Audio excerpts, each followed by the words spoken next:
오늘 이 시간에는 마태복음 5장 10절부터 12절까지 있는 말씀을 통해서 인생의 기쁨을 재해석하라, 인생의 기쁨을 재해석하라 라고 하는 제목으로 우리 하나님의 말씀을 함께 상고하도록 하겠습니다.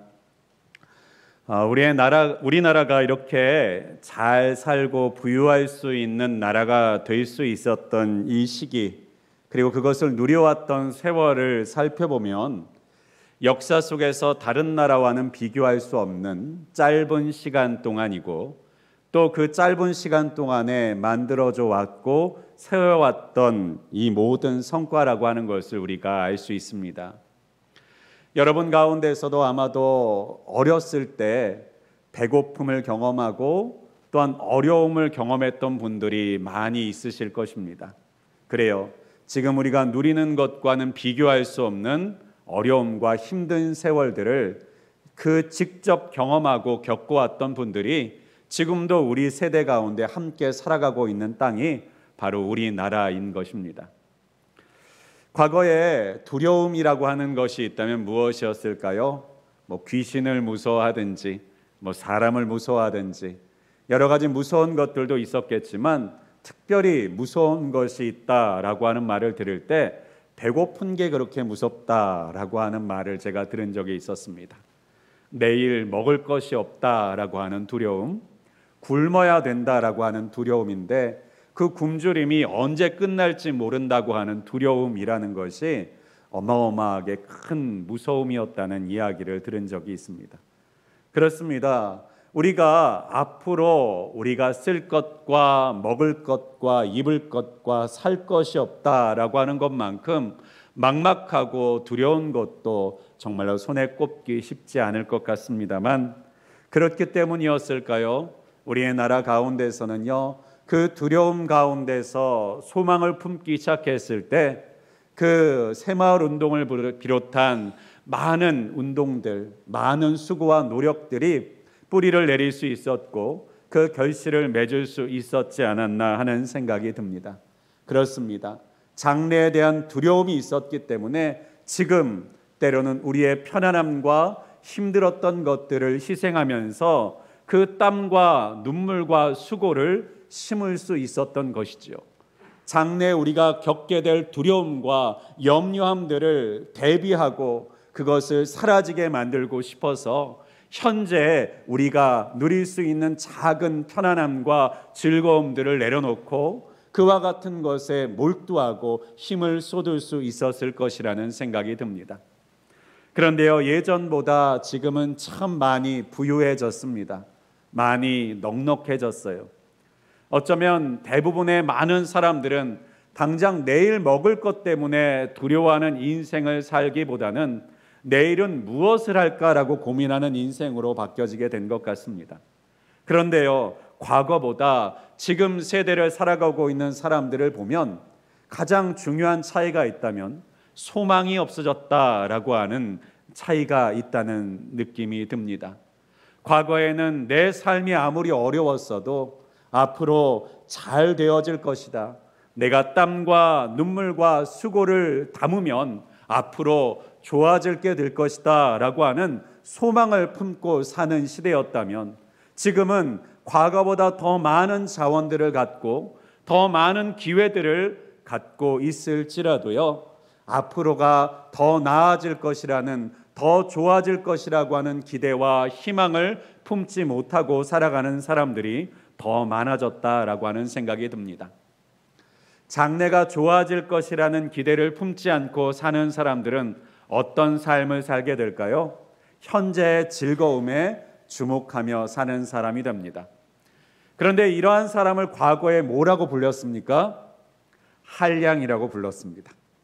앞으로 미래에 대한 것을 준비하는 사람, 노력하고 성실하게 무언가를 만들어가는 사람이 아니라 지금 내가 가지고 있는 것을 누리고 즐기는 것에만 초점을 맞춰 사는 사람들이 바로 우리는 한량이라고 불렸습니다. 그런데요, 지금 시대에는요, 이 한량이라는 존재가 사람들이 부러워하는 존재가 된 것 같습니다. 현재의 것들을 마음껏 누리고 즐기고 내가 가지고 있는 것을 마음껏 풀어헤치고 쓰고 소비하는 문화를 가지고 있는 사람들을요, 우리는 부러워하는 경우가 많이 있는 것 같아요.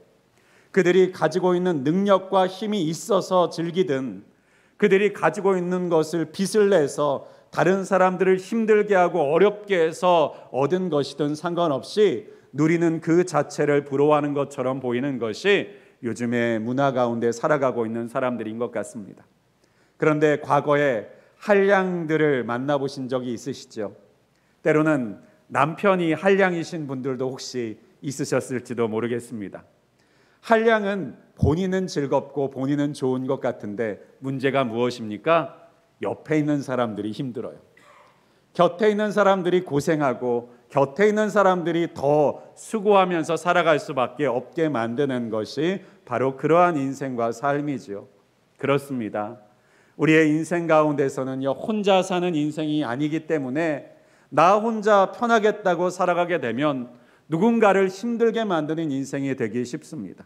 내 부모를 힘들게 할 수도 있고요, 내 아내와 식구들을 힘들게 할 수도 있고, 내가 사랑하는 사람들을 버겁게 만들 수도 있는 것, 내가 편한 만큼 누군가를 힘들게 만들며 살아갈 수도 있는 것이 바로 한량과 같은 인생이죠. 그래서 우리는 미래를 준비하고 앞으로를 대비하며 그것을 현재 준비해 나아가는 인생이 얼마나 중요하다라고 하는 사실을 깨달으면서 살아갑니다. 아무리 지금 즐거울지라도 그 즐거움이 미래를 준비하지 못하고 있다면, 미래를 대비하지 못하고 있다면요, 그 즐거움은 마냥의 즐거움이 아니라 불안한 즐거움, 걱정되는 즐거움, 마음껏 누릴 수 없는 즐거움이 될 수밖에 없다라고 하는 것이죠. 그럼에도 불구하고 우리 세상, 살아가고 있는 세상은요, 이 즐긴다라고 하는 것에 초점을 맞추게 만드는 것들이 많이 있는 것 같습니다. 예전에 카르페 디엠이라고 하는 단어가 많이 유행한 적이 있었어요. 카르페 디엠. 직역을 하자면 현재를 즐겨라 라고 하는 뜻입니다. 그런데요, 이 단어는요, 단순하게 미래가 어떻게 될지 모르니까 현재를 즐겁게 살아라, 즐기면서 살아라 라고 하는 단순한 뜻이 아니에요. 그 본래의 뜻을 살펴보면요, 이 현재는 지나가는 것이고 다시 돌아오지 않는 것이기 때문에 현재의 소중함을 흘려보내지 말고 놓치지 말고 살아라 라고 하는 뜻입니다. 오히려 즐기라는 말보다는요, 기회를 놓치지 말아라 라고 하는 뜻으로 해석하는 것이 더 맞을 것 같아요. 그리고 예전에 유행했던 가요 중에 그 김연자라고 하는 가수가 불렀던 아모르 파티라고 하는 노래가 있습니다. 혹시 여러분 아시는가요? 전 제대로 전곡을 들어본 적이 없어가지고요, 그냥 리듬만 기억하고 있는데요, 저는 그 노래가 트로트풍의 노래다 보니까 이 노래를 얼핏 들었을 때 그냥 그런 느낌이 들었습니다. 제가 어렸을 때 이런 노래를 들은 적이 있는데요, 노새 노새 젊어서 노새 늙어지면 못 노나니 라고 하는 노래를 제가 어렸을 때 들은 적이 있었어요. 근데 어린 시절에 제가 굉장히 충격적인 이야기였습니다. 노는 것은 나중에 못 노는구나 라고 하는 충격적인 내용을 담고 있어서 깜짝 놀란 적이 있었는데, 이 내용하고 비슷한 느낌의 가사들이 있는 것 같더라고요. 그래서 저는 아모르 파티가 무슨 나이 드신 분들이 함께 춤추면서 노는 파티인 줄 알았어요. 그런데 원래 뜻을 살펴보니까요, 아모르 파티라고 하는 것은 우리가 생각하는 축제, 잔치, 파티가 아니더라고요. 파티라고 하는 것은 운명을 뜻하는 단어였습니다. 그러니까요, 아모르 파티라는 것은요, 운명을 사랑하라 라고 하는 뜻입니다.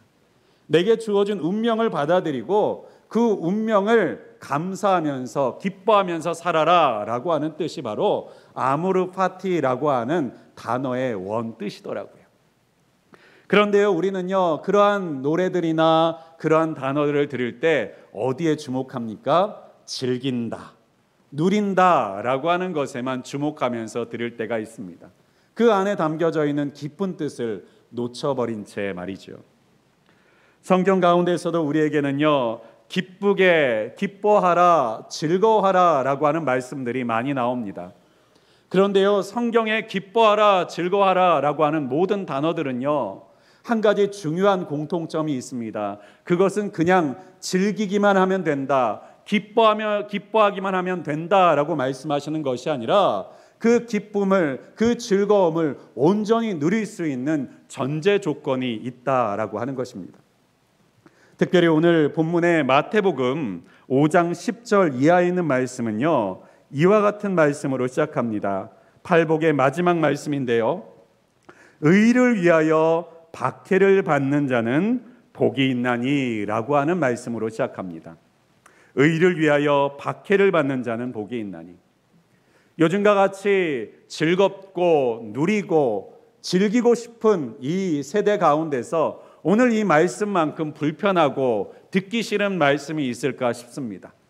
그저 편안하고 안정적이고 문제가 없는 삶, 부딪히지 않는 삶, 갈등 없는 삶을 살고 싶은 것이 우리의 소망인데 성경은 왜 우리에게 의를 위하여 박해를 받는 자가 복이 있다라고 말씀하시는가? 불편합니다. 무언가 부담스러운 이야기를 시작하실 것 같아서 귀를 닫고 싶어지는 시작입니다. 그런데요, 이 말씀이 우리에게 있어서 아이러니하게 들리는 것은요, 의를 위하여 박해를 받는 자는 복이 있다라는 말로 시작하신 말씀이 12절에 보면요, 기뻐하고 즐거워하라 라고 하는 말씀으로 마무리하고 있기 때문입니다. 의를 위하여 박해를 받는 자는 복이 있다. 복이 있기 때문에 어떻게 하라고까지 말씀하고 계시냐면요, 기뻐하고 즐거워하라 라고까지 말하고 있는 거예요. 사랑하는 여러분, 우리가 하나님을 위해서 희생하고 헌신하고 수고하는 인생을 살 수도 있을 겁니다. 하나님과의 의리 때문에, 하나님께서 내게 주신 은혜 때문에 그러한 인생을, 십자가를 짊어지고 사는 인생을 살 수도 있을지도 모르겠습니다. 그런데요, 그 인생을 오늘 하나님께서는요, 기뻐하고 즐거워하라고 말씀하시는 것이 더 부담스럽게 되는 말씀처럼 들리지는 않으십니까? 이빨을 깨물고 말씀대로 살아라, 주먹을 꼭 쥐고 인생을 헤쳐나가라 라고 말씀하신다면 내가 한번 해보겠습니다 라고 하는 결단을 할 만한데, 오늘 본문의 말씀은 그 삶을 주먹 쥐고가 아니라 이빨을 꽉 깨물고가 아니라 기뻐하고 즐거워하라 라고 말씀하고 계시기 때문에 그 말씀이 우리에게 있어서는요, 무언가 맞지 않는 것처럼 들린다라고 하는 것이죠. 왜 하나님께서 우리에게 이와 같은 말씀을 하시는지, 또 이것이 어떻게 우리 안에서 이루어져 나가는지를 오늘 말씀을 통해서 잠시 살펴보고자 합니다. 먼저 오늘의 말씀은요, 어떤 것을 위하여 박해받는 자라고 말씀하고 있냐면요, 의를 위하여 박해받는 자라고 말씀하고 있습니다. 의를 위하여 박해받는 삶이라는 것이 도대체 무엇일까? 그것을 구체적으로 11절에 말씀하고 있습니다. 11절입니다. 나로 말미암아 너희를 욕하고 박해하고 거짓으로 너희를 거슬러 모든 악한 말을 할 때에는 너희에게 복이 있나니. 의를 위하여 박해받는 것을 예수님께서는 이렇게 설명하고 계세요. 나로 말미암아, 예수님으로 말미암아 너희가 욕을 먹고 박해를 받고 너희를 속여서 또 너희의 마음을 거슬려서 모든 악한 말을 너희가 듣게 될 때에는 너희에게 복이 있다라고 말씀하고 계신다는 거예요. 이러한 말 듣고 싶은 사람이 있겠습니까? 이러한 어려움 당하고 싶은 사람이 있겠습니까? 그런데 예수님께서는요, 의를 위하여 박해받는 것이 이것이다 라고 말씀하는 거예요. 사랑하는 여러분, 왜 우리가 예수님 때문에 오늘 말씀처럼 욕을 먹고 박해를 받고 거짓으로 거슬려 악한 말들을 듣게 될까요? 무엇보다 중요한 것은요, 예수님을 믿는 삶과 가치관으로 살아가게 되기 때문이라는 사실입니다. 사랑하는 여러분, 성경 가운데서는요, 예수님께서도 고난을 받으셨어요. 특별히 우리의 고난은요, 모든 고난이 다 똑같지 않습니다. 그 고난 가운데서는 우리의 죄로 인하여 겪는 고난이 있고 예수님 때문에 겪는 고난과 고통이 있어요. 그래서 베드로전서 4장 15절 이하에는요, 너희 중에는 누구든지 살인이나 도둑질이나 악행이나 남의 일을 간섭하는 자로 고난을 받지 말려니와, 이와 같은 고난은 하나님을 위해서 의를 위하여 받는 고난이 아니라는 거예요. 내 잘못 때문에, 내 허물 때문에, 내 욕심 때문에, 내 이기심 때문에 생겨나는 그 고난들은요, 하나님 앞에서 의의 고난으로 칭찬받는 고난이 아니라는 것입니다. 그러니까요, 무조건 힘들게 사는 사람이 복이 있다, 어렵게 사는 사람이 복이 있다라고 말씀하고 계시는 것이 아니라는 거예요. 그러면 어떤 고난을 받으면일까요? 베드로전서 방금 읽은 4장 16절 그 다음 절에는요, 이렇게 말합니다. 만일 그리스도인으로 고난을 받으면, 그러니까요, 성경의 의로 인하여 받는 고난은요, 그리스도인으로서 받는 고난일 때 복이 있다라고 하는 것입니다. 그러면 그리스도인으로서 받는 고난이라는 것은 무엇일까요? 바로 예수님의 말씀대로 살아가기 위해서 예수님의 말씀을 따라 드러내고 나타나는 인생을 살아감으로 인하여서 받는 고난 때문에 겪는 어려움들에 대해서 말하고 있는 거예요. 예수님께서는요, 예수를 믿는 사람들, 예수 그리스도를 따르는 제자들에게 좋은 일만 있을 것이다 라고 말씀하지 않으셨어요. 오히려 고난에 대한 이야기를 하셨습니다. 그래서 마가복음 8장 34절에 누구든지 나를 따라오려거든 자기를 부인하고 자기 십자가를 지고 나를 따를 것이니라.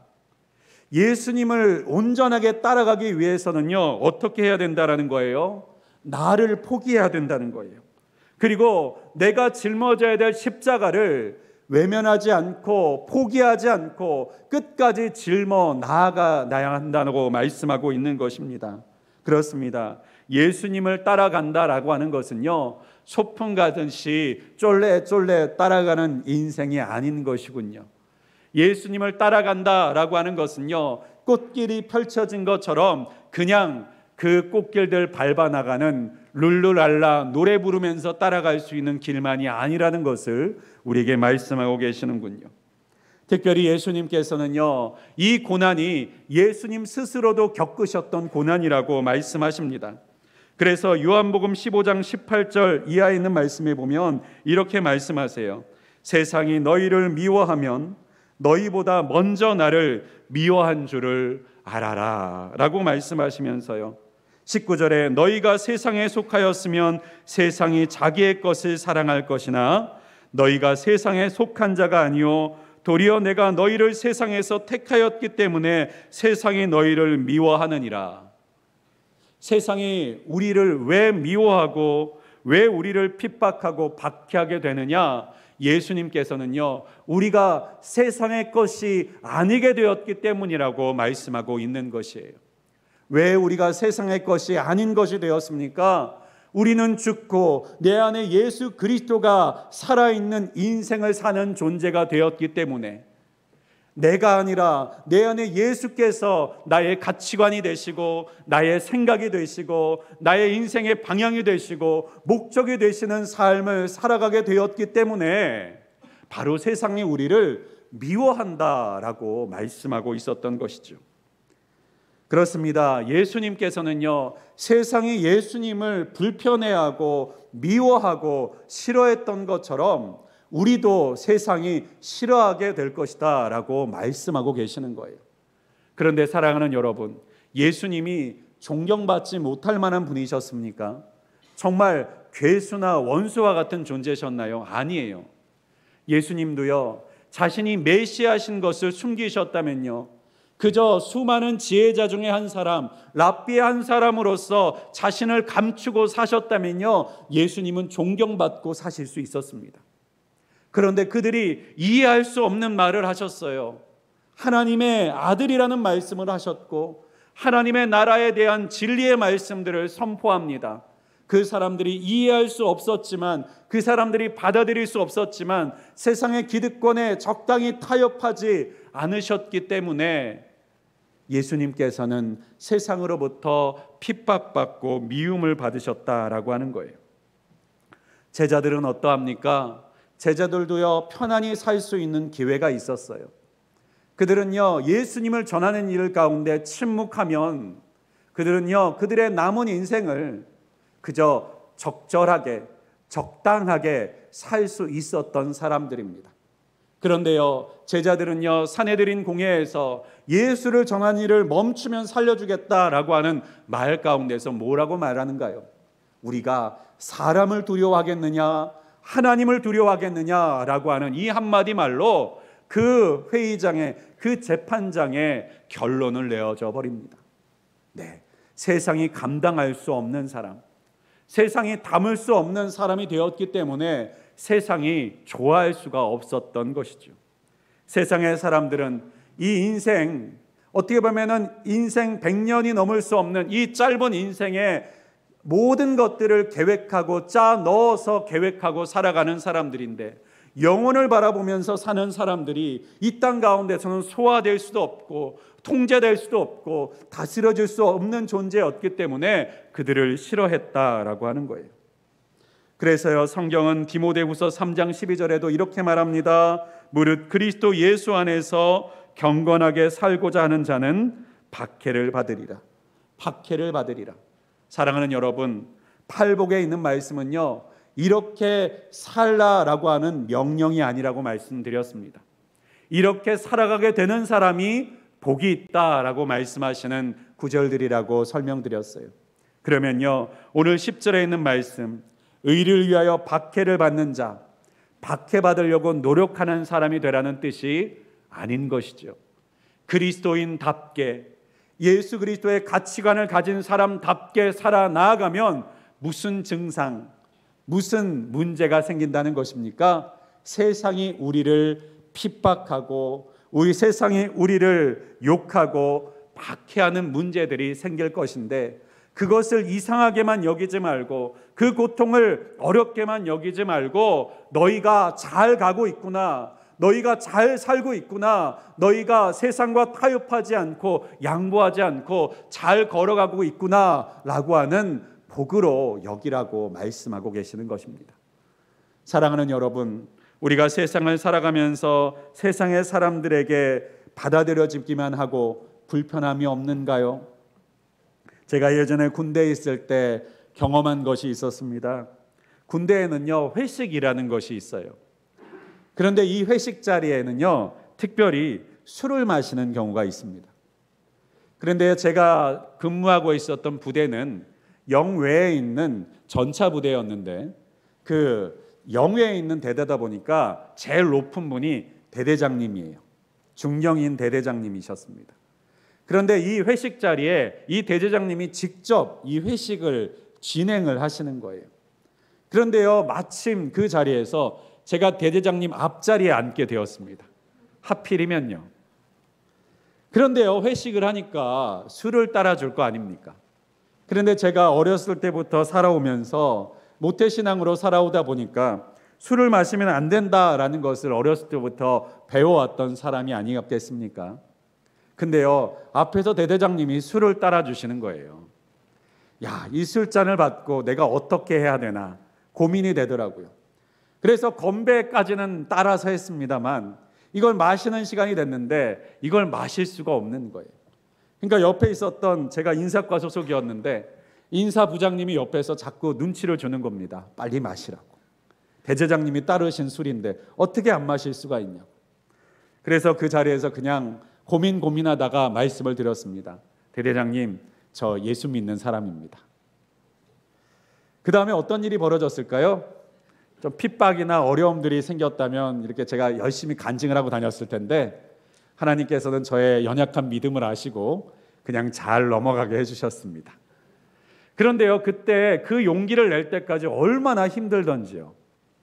그리고 그 다음부터 인사부장님이 절 아무 이유 없이 괴롭히시더라고요.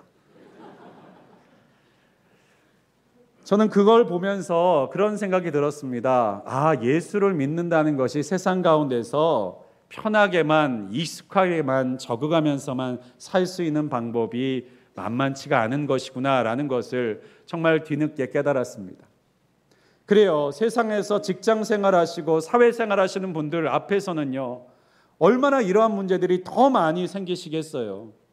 사람들과의 사업과 거래처와의 문제, 또 사람들의 마음을 얻어야 되는 문제들 앞에서 그 사람들의 마음을 거스리면서 어떻게 내가 원하는 것을 얻을 수가 있겠습니까? 그렇기 때문에 그러한 마음을 거스린다는 것은 내 삶의 자리를 거스린다는 것이고, 내 인생의 편안함들을 박차고 걷어차버리는 세상 사람들로 말하면 어리석은 일이라고밖에 말할 수가 없는 것이죠. 그런데요, 그것을 지키며 살면서 겪게 되는 어려움들이요, 예수님께서는 예수를 믿는 자에게는 당연한 것이다 라고 말씀하고 계시더라라고 하는 거예요. 그러면 우리는 여기서 고민이 생깁니다. 그러면 예수를 믿고 복을 받는다는 것은 도대체 무엇이냐? 내가 원하는 대로 재물이 늘어나고 내가 다른 사람들에게 박수받고 부러움을 받을 만한 더 많은 가치와 더 많은 소유들을 갖고 살아가는 것이 복이 아닌가라고 하는 생각을 갖게 됩니다. 만약 그것이 복이라면 그것을 향해서 가는 방법이 어떠한 것이든 결과적으로 하나님께 영광만 돌리면 되는 것이 아닌가라고 하는 유혹을 받게 되는 것이죠. 그런데 오늘 성경은 예수님께서 우리에게 예수를 믿는 사람은 그리스도인으로 산다라고 하는 것은 이런 핍박과 어려움들이 있는 것이 정상이다라고 말씀하고 계신다라고 하는 것입니다. 사랑하는 여러분, 예수를 믿는 복이 아무 문제가 없는 것이라고 오해하지 않는 인생이 되실 수 있기를 주님의 이름으로 축복합니다. 예수를 믿는다는 것이 내 인생 가운데서 아무런 걸림돌이 없게 되는 것이라고 착각하는 인생이 되시지 않기를 주님의 이름으로 간절히 축원드립니다. 예수를 믿는다는 것은요, 오늘 말씀처럼 의를 위하여 박해를 받는 자의 인생이라고 말하고 있는 것입니다. 의 때문에가 아니라요, 의를 위하여예요. 이 위하여라고 하는 단어에는 어떤 뜻이 담겨져 있는 것입니까? 적극적인 의지가 담겨져 있는 겁니다. 의를 위하여, 의를 얻기 위해서, 의를 소유하기 위해서, 의를 누리기 위해서 박해를 받는 것에 대해서 말씀하고 계셨다라고 하는 것입니다. 그렇다면요, 이 의를 위하여 박해받는 어려움들과 고통이 어떻게 기뻐하고 즐거워할 수 있는 것이 될 수 있을까?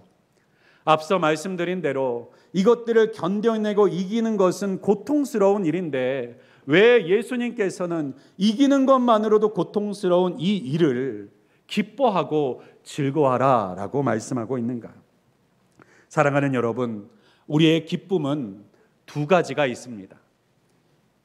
우리 현재에서 누려질 수 있는 기쁨이 있고요, 앞으로 누리게 될 것을 기대하면서 얻게 되는 기쁨이 있다라고 하는 거예요. 우리 안에서는요, 도파민이라고 하는 호르몬 작용이 있다라고 합니다.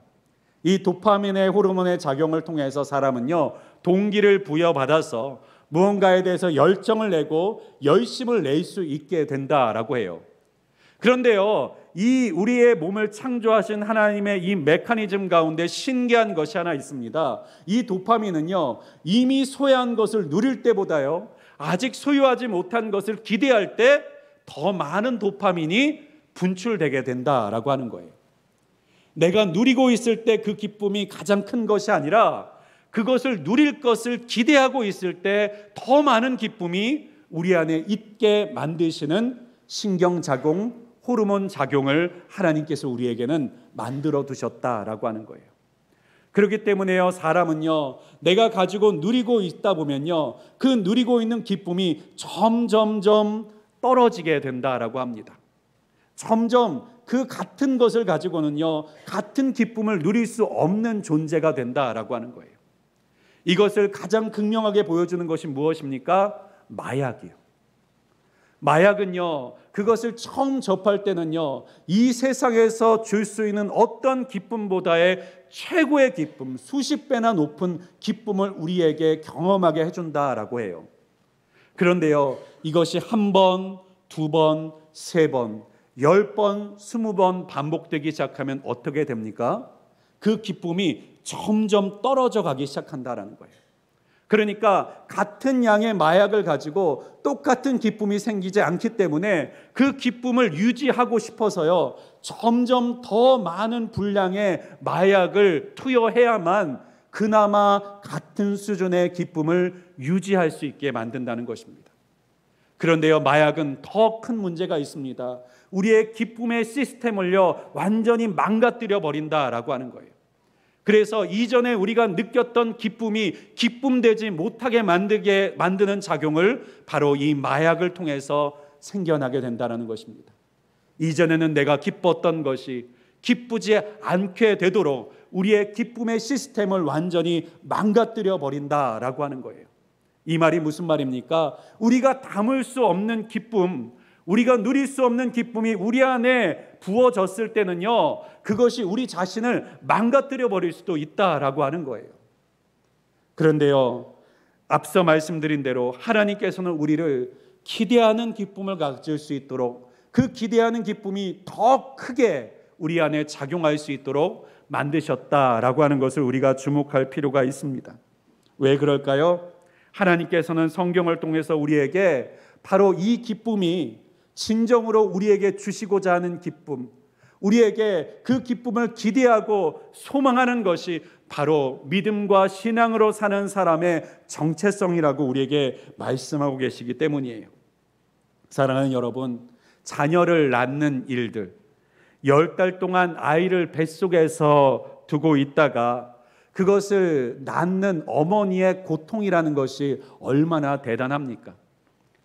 흔히 남자들은요, 아이를 낳는 고통에 대해서만 생각할 때가 있지만요, 이 아이를 낳는 것만이 고통이 아니라 10달 동안 아이를 뱃속에 담아두고 또 뱃속에 그 아이를 담아두기만 하는 것으로 끝이 아니죠. 얼마나 절제하는 시간을 보내셔야 됩니까?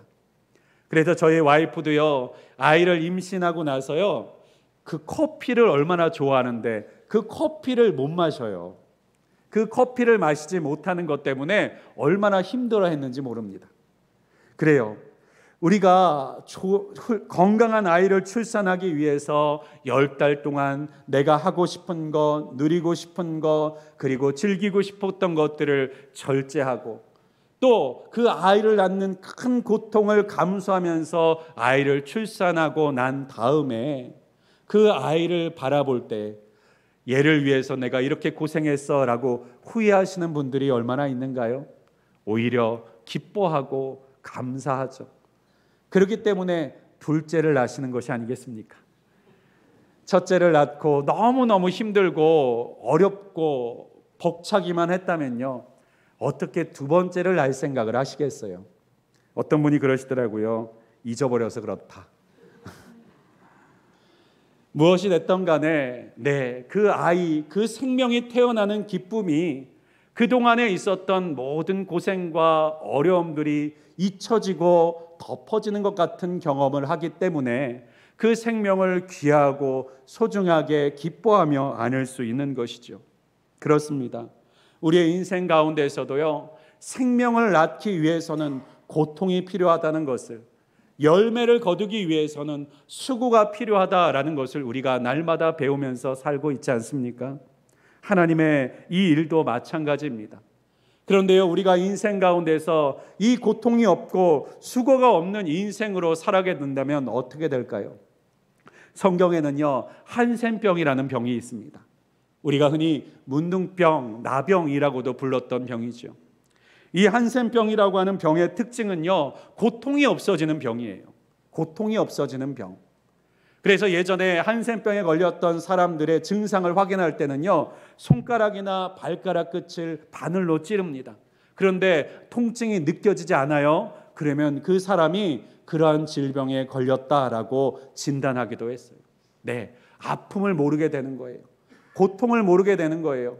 그런데 아픔과 고통을 모르면 좋을 것 같지 않습니까? 그런데 한센병에 걸린 분들이 어떻게 돼요? 아픔과 고통을 모르기 때문에 이곳저곳 부딪히고선도요, 그것이 아픈 줄을 모르고 상하고 골마가고 있는데도요, 그것이 쓰린 줄을 모르고 고통스럽지가 않아서 그대로 방치하는 인생을 살더라는 거예요. 불에 데어도 그것이 데어 아픈 줄을 모릅니다. 손가락이 썩어서 떨어져 나가는데 그 떨어져 나가는 것을 느끼지를 못하고, 발가락이 썩어서 문드러져 가는데 그것이 썩었다는 사실을 모른 채 살아가는 것이 바로 한센병을 가진 사람들의 특징이에요.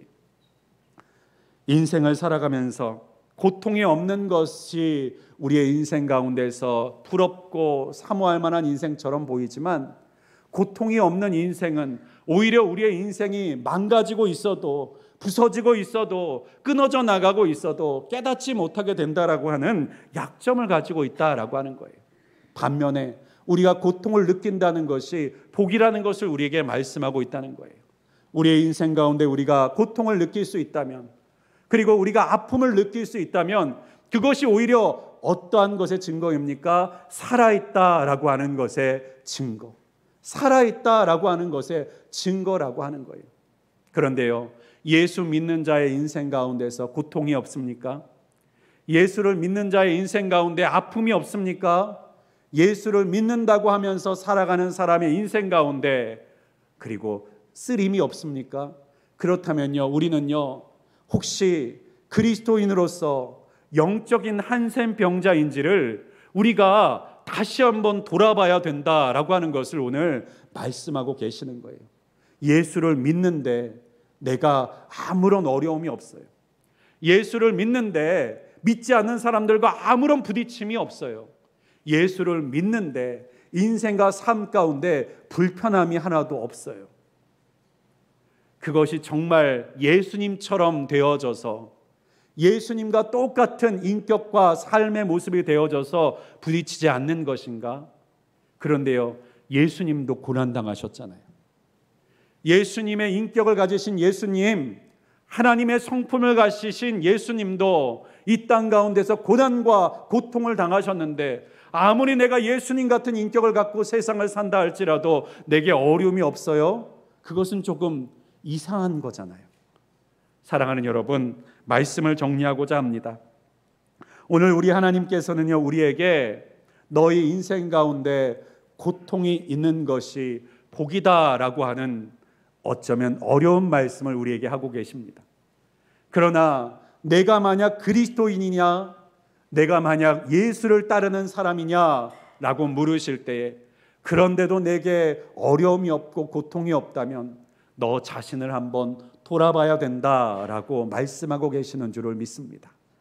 우리가 혹시 영적인 한센병자가 되어서 고통을 피하고 고통으로부터 도망하고 고통을 회피하기 위해서 세상에 맞춰 살아가다 보니까 우리 안에 어느새 나도 모르게 찾아 들어온 영적인 한센병과 같은 증상이 우리 안에 있는데, 영적으로 썩어들어져 가고 영적으로 상하여지고 영적으로 병들어 있음에도 불구하고 그것이 아픈 줄을 모르고 고통스러운 줄을 모르고 힘든 줄을 모르고 혹시 우리가 살아가고 있는 영적 상태 가운데 있지 않은지 우리가 우리 자신을 다시 한번 돌아볼 수 있게 되기를 주님의 이름으로 간절히 축원드립니다.